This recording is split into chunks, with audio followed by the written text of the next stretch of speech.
Friends, welcome back.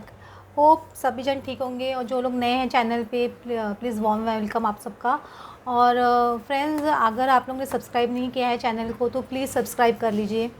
Friends, आज मैं reading कर रही हूँ कि अगर आपके पार्टनर के पेरेंट्स या सिबलिंग्स, मतलब थर्ड पार्टी, उनके साइड से उनके पेरेंट्स या सिबलिंग्स है, आपके पेरेंट्स या सिबलिंग्स है, मतलब जो अगर आपका रिश्ता नहीं होने दे रहे आपके पार्टनर से, तो वो चीज़ मैं आप और उनकी रीड कर रही हूँ कि वो थर्ड पार्टी के वो के साथ में उनका क्या चल रहा है, वैसे मैं रीडिंग कर रही हूँ। सबसे आश्चर्य की बात फ्रेंड्स मुझे क्या लगता है कि है ना, एक पर्सन है जो आप जिससे प्यार करते हो, वो आपसे प्यार कर सकता है, आपको लव कर सकता है, लेकिन अपने ही पेरेंट्स के सामने आवाज़ नहीं उठा सकता या डिसीजन नहीं ले सकता। ये कैसा प्यार है? मतलब अगर आप सच्चा प्यार करते हो किसी से तो आप अपनी बात क्यों नहीं रख सकते हो? जैसे मैंने मोस्टली मेजॉरिटी ऑफ केसेस में क्या देखा है, फेमिनाइन्स जो होती है, चाहे वो हमेशा डिसीजन ले लेती है, चाहे अगर वो पेरेंट्स, मतलब है ना, वो है ना, अगर लड़का या लड़की लड़का सामने से उनकी फैमिली, उनके आपकी फैमिली को पसंद हो चाहे ना हो, फेमिनिन की फैमिली को पसंद हो क्या ना हो, या है ना वो सामने वाला लड़का या उनके कुछ हैबिट्स या उनके कुछ व्यवहार पसंद नहीं हो, तो भी लड़की एक्सेप्ट करती है और आवाज़ उठाती है और अपना डिसीजन लेती है। लेकिन मेजॉरिटी ऑफ केसेस में देखा है कि लड़के लोग, मैस्कुलिन जो होते हैं, वो आवाज़ नहीं उठाते हैं। सपोज आप मैस्कुलिन, आप देख रहे हो ये वीडियो, आपकी फ़ीमेल सामने से वॉइस उठा रही है, लेकिन उनके पेरेंट्स उन पे दबाव डालते हैं, क्योंकि लड़कियों की एक लिमिटेशन होती है, क्योंकि रिलेटिव्स, फ्रेंड्स, चाचा मामा नाना सब इतना ज़्यादा प्रेशराइज़ करते हैं, तो वो भी कितना आवाज़ उठाएंगी, कितना बोलेंगी, समझ रहे हो? तो लड़के लोगों को, अगर वो लड़कियां होकर इतना आवाज़ उठा सकती है प्यार के लिए, अपनी वॉइस रेस करती है, तो लड़के लोग क्यों नहीं करते? मुझे ये समझ नहीं आता है। आप जब प्यार करने की हिम्मत कर सकते हो तो उनके सामने आप क्यों नहीं बोल सकते कि अगर उनकी फैमिली फाइनेंशियली अच्छी नहीं है, या लड़की का एज डिफरेंस है, या उनकी कास्ट डिफरेंस है, तो क्यों नहीं बोल सकते हो आप? अगर आज सेम जेंडर वाले लोग शादी कर रहे हैं, आज देख रहे लोग, उसके लिए पिक्चर्स बन रही है, उसके लिए लोग आवाज़ उठा रहे हैं, तो आप कम से कम ये तो आप सोचिए, आपकी जो सोसाइटी के नॉर्म्स के खिलाफ तो नहीं जा रहे हो, कम से कम वो तो है एक्सेप्टेबल। ये जो सेम जेंडर रीडिंग है वो भी देख सकते हैं, ऐसा नहीं है कि नहीं देख सकते, लेकिन मैं बता रही हूँ, अगर आप ही वॉइस नहीं उठाओगे तो कैसे चलेगा? ये 3 ऑफ वैंड्स का कार्ड आ रहा है। ये 3 ऑफ वैंड्स, मतलब मैं आवाज़ उठा, और एक बात मैं आपको क्लियर करना चाहती हूँ, आवाज़ उठाने का मतलब ये नहीं बोल रही हूँ मैं कि है ना आप बगावत करो या बैड बिहेव करो अपने पेरेंट्स से, आपके पार्टनर को मैं बोल रही हूँ। मैं बोल रही हूँ आप डिसीजन लोगे। कौन से पेरेंट्स हैं जो उनको अपने बच्चे की खुशी है ना इम्पॉर्टेंट नहीं लगती है? हर पेरेंट्स को लगती है। अगर आपको अपने पेरेंट्स की खुशी इंपॉर्टेंट है तो उनको भी आपकी खुशी उतनी ही इक्वली इंपॉर्टेंट होगी ना। आप अपना डिसीजन लोगे। अगर एक बार डिसीजन लेते हैं तब बहुत होती है, घर में परेशानी होती है, मनमुटाव भी होता है, लेकिन जब एक बार डिसीजन ले लेते हैं तो डेफिनेटली सब कुछ नॉर्मल हो जाता है, लेकिन वो एक स्टेप लेना बहुत ज़रूरी है। 3 ऑफ वैंस कभी भी एक डिसीजन मेकिंग, मतलब डिसीजन लेने का कार्ड होता है। कभी बोल सकते इंसान एकदम एज पे आ गया है, देखो दिख रहा है इंसान एज पे आ गया है और वो वेट कर रहा है अपनी शिप का आने का, तो ये पर्सन जो है, आपके जो पर्सन है, वो भी बहुत एज पे आ गया। पुश होते होते होते होते उनके पेरेंट्स भी होते एज पे आ गए, ऐसे बोल सकते हो, ऑन द एज, जैसे बोलते हैं ना कि ये ना आपके, मेरे को लगता है काफ़ी लोगों के केस में बहुत साल से ये परेशानी चल रही है। कुछ लोगों के 3 साल भी हो गए होंगे, उससे ज़्यादा साल भी हो गए होंगे, तो भी रूल आउट नहीं कर सकते, क्योंकि ये ना काफ़ी टाइम से वेट करते करते करते करते इंसान एक ना एज पे आ गया कि अब तो कुछ तो डिसीजन लेना पड़ेगा। पास्ट में हो सकता है उनके पेरेंट्स बहुत ज़्यादा हर्मिट एनर्जी में थे, या बहुत ज़्यादा है ना सोच टाल मटोल करने की आदत थी कि हाँ आज नहीं कल सोचेंगे क्या करना है। इवन ऐसे सोच रहे थे, टाइम को धक्का दे रहे थे, ताकि धक्का देंगे तो शायद ऐसे से टाइम पास होगा और टाइम निकल जाएगा, तो आपके पर्सन के दिमाग में से आप उतर जाओगे। तो ये चीज़ उनके एक सोच चल रही थी उनके पेरेंट्स की, वो बहुत टाइम से ये कोशिश कर रहे हैं। लेकिन टावर कार्ड आ रहा है, तो मुझे जो सोच है ना उनकी फैमिली वालों की, उन पर एक मेरे को झटका लगते हुए दिख रहा है, बहुत बड़ा झटका लगते हुए दिख रहा है, क्योंकि ऐसे बोलते हैं घर में एक टावर सिचुएशन आती हुई दिख रही है। ऐसी कोई सिचुएशन हुई होगी, या तो आपने कुछ अल्टीमेटम दिया अपने पार्टनर को, या आपके लाइफ में ऐसा कुछ हुआ है, क्या उनकी लाइफ में ऐसा कुछ हुआ है कि उन्होंने कुछ अल्टीमेटम अपने पेरेंट्स को दिया है। स्पेशली 18th के बाद में, 18th ऑफ मार्च के बाद में मुझे बहुत स्ट्रॉन्ग पॉसिबिलिटी लग रही है, क्योंकि देखो इसमें देखो बहुत सोच रहे थे कि उनके पेरेंट्स की आपके पर्सन छोड़ देंगे आपको, लेकिन आपके पर्सन आपको छोड़ना ही नहीं चाहते। उनके घर कितना भी प्रेशर दो, उनके घर वाले कितना भी उनके प्रेशर वाले उनके सर पे डंडा लेके रखे हो, तुम छोड़ दो इस पर्सन को और दूसरी जगह शादी कर लो या आगे बढ़ो लाइफ में, लेकिन ये पर्सन किसी भी तरह से आपको छोड़ने को तैयार नहीं है, ये फॉर श्योर है। उनके पेरेंट्स के जितने भी प्रेयर्स हैं ना, मुझे उस पर टावर जाते हुए दिख रहा है। और ये मुझे ऐसे लग रहा है, हो सकता है कि उनके आपके पर्सन की या किसी की हेल्थ अच्छी नहीं हो फ़िलहाल, या घर में किसी की हेल्थ अच्छी नहीं हो, ऐसे मुझे बहुत स्ट्रॉन्ग पॉसिबिलिटी लग रही है। या हो सकता है कि आपके पर्सन ने ऐसा भी कुछ टावर फेंका हो उनके ऊपर, ऐसा कुछ बोला हो, अगर मेरी बात नहीं मानी गई तो मैं कुछ ना इंसान में इमोशनल ब्लैकमेल, कुछ ना धमकी देते हैं ना इंसान, कभी स्टेप ऐसा नहीं बोलते, स्टेप लेते हैं, लेकिन जैसे सुसाइडल की धमकी या कुछ ना कुछ धमकी ऐसे देते हैं, तो वो धमकी देने से तो मुझे लगता है थोड़ा ऐसा कुछ बोला है उनको, तो उसकी वजह से बहुत बड़ा टावर सिचुएशन उनके पेरेंट्स के ऊपर आया है। अभी ये चीज़ को कितना गंभीरता से उनके पेरेंट्स लेते हैं वो डिपेंड करता है, क्योंकि ये चीज़ें उनके घर में बहुत पहले भी एक बार 2 बार हो चुकी है, मुझे ऐसे लग रहा है।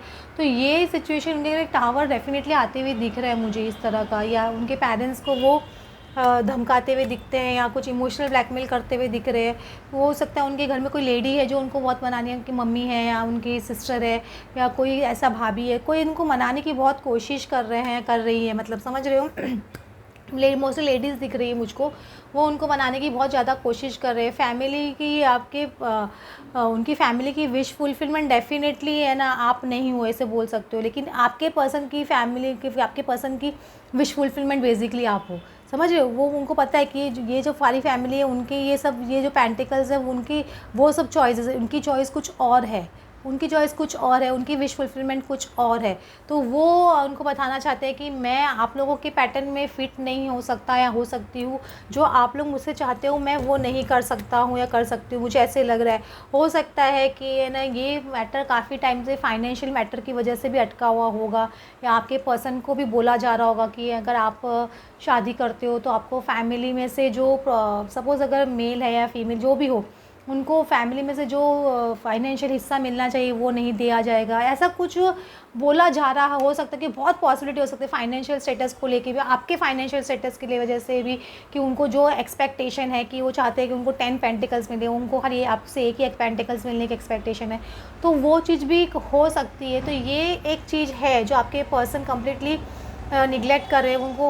उनको अपनी विश फुलफिलमेंट चाहिए, उनको अपनी लाइफ पार्टनर चाहिए जैसा वो चाहते हैं। तो मुझे उनके घर में एक टावर सिचुएशन डेफिनेटली दिख रहा है अभी फ़िलहाल, तो कुछ ना कुछ टावर सिचुएशन चल रही है उनके घर में, क्योंकि मुझे लग रहा है आपके पर्सन और उनके बीच में ना ये चीज़ बात डेफिनेटली हुई होगी, मुझे ऐसे लग रहा है ना। फाइनेंशियल कंस्ट्रेंट का बार बार कार्ड आ रहा है, गार्डन एंड द गेट आ रहा है।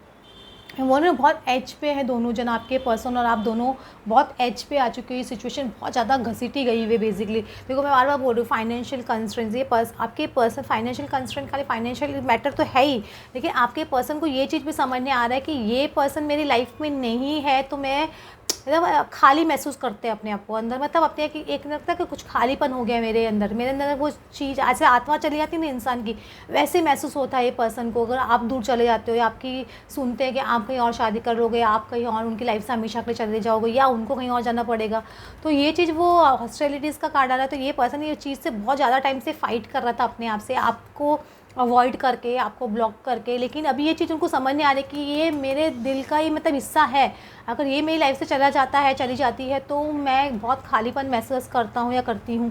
ये चीज़ आपके पर्सन को मुझे लग रहा है समझ नहीं आ रही है थोड़ी बहुत, मुझे ऐसे लग रहा है। तो उनको पता है कि ये पर्सन है मेरी लाइफ में तो अबंडेंस है, अगर ये पर्सन नहीं है तो मेरी लाइफ में अबंडेंस नहीं है। तो उनके घर में भी मुझे लग रहा है कि ये ना अभी हॉस्टल्स का कार्ड है, तो मुझे लग रहा है उनके घर में भी थोड़ा फाइटिंग सिचुएशन मुझे लगता है, थोड़ा बहुत आर्ग्यूमेंट्स, क्योंकि बहुत तेज़ तर्रार आपके पर्सन मुझे लग रहा है एक्शन लेते हुए इस सिचुएशन में। और डोर बेल बजी तो डेफिनेटली कंफर्मेशन भी आ रहा है, तो मुझे ऐसे लग रहा है कॉन्स्टेंसी, आप अपने इरादे पे पक्के रहिए, आप अपने हिसाब से जैसे चल रहे हो वैसे चलते रहिए, आप सरेंडर मोड में रहिए। डेफिनेटली मैं आपको बोलती हूँ, आप जिस हिसाब से चल रहे हो वैसे चलने दीजिए, क्योंकि जो हो रहा है आपकी अच्छाई के लिए हो रहा है। तो मुझे फिर डेफिनेटली दिख रहा है। देखो वेडिंग का कार्ड आ रहा है, वेडिंग कार्ड आ रहा है, मेलेडी क्या, हाँ मेलेडी और तो आपके पर्सन के, देखो ये आपके पर्सन या आपके उनके पेरेंट्स, मुझे डेफिनेटली लग रहा है वो डेफिनेटली अपने पेरेंट्स को बोल रहे हैं कि कोई वेडिंग नहीं होती है आपकी उनके साथ में।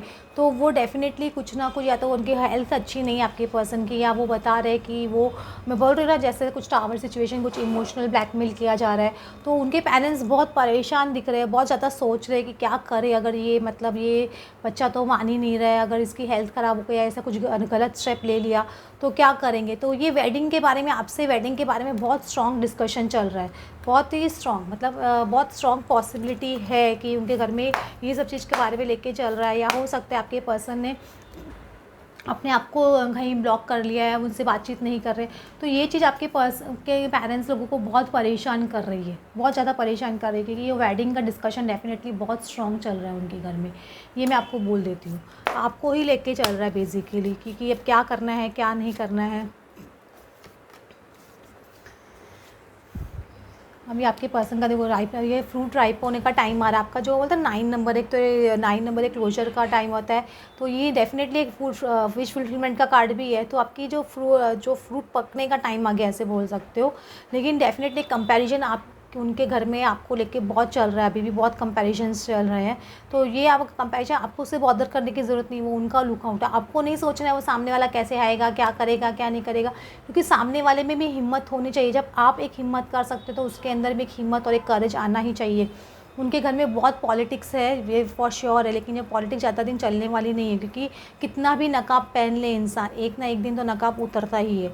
तो ये सब चीज़ उनके घर में अभी मुझे ऐसे लग रहा है फ़िलहाल चल रही है, उनके घर में फ़िलहाल चल रही है ये सब चीज़ें, मुझे ऐसे लग रहा है।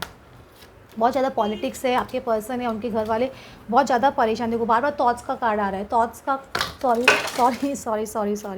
I am really sorry, thoughts का कार्ड आ रहा है। आपके पर्सन बहुत ज़्यादा सोच रहे हैं आपके बारे में, या उनके घर में आपके बारे में बहुत बातचीत की जा रही है। ये फॉर श्योर है कि 2 बार ये कार्ड आ गया थॉट्स का, एक ये थॉट्स का कार्ड आ गया, ये भी थॉट्स का कार्ड आ गया।